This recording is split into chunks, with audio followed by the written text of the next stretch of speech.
D'accord, imaginez la scène.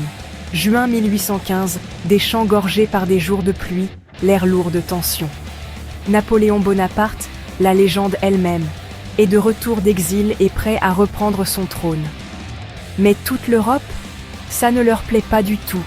Ils forment une alliance massive pour l'arrêter et tout se résume à une confrontation brutale, Waterloo.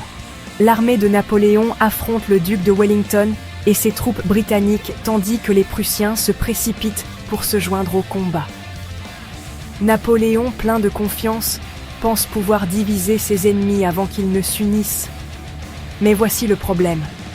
La boue est si profonde que ses canons ne peuvent pas bouger et tout est retardé. C'est comme si chaque petite chose travaillait contre lui. La bataille fait rage toute la journée. La cavalerie française charge, les carrés britanniques tiennent bon. Les renforts prussiens commencent à affluer sur le champ de bataille. Napoléon jette toutes ses forces, la vieille garde, les soldats les plus coriaces d'Europe, directement sur les lignes de Wellington. Pendant un instant, on dirait qu'il pourrait percer. Mais les Britanniques ne bougent pas d'un pouce.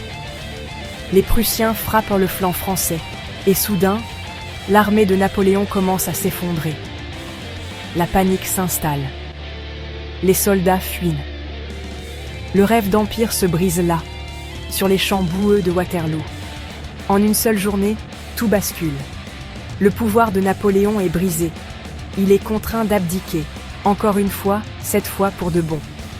La carte du monde se déplace et l'Europe entre dans une nouvelle ère. Alors, était-ce de la malchance du mauvais temps ou juste un mauvais timing?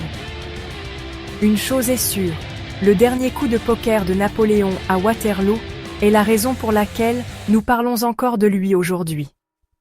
L'histoire, honnêtement, n'est pas beaucoup plus épique que ça.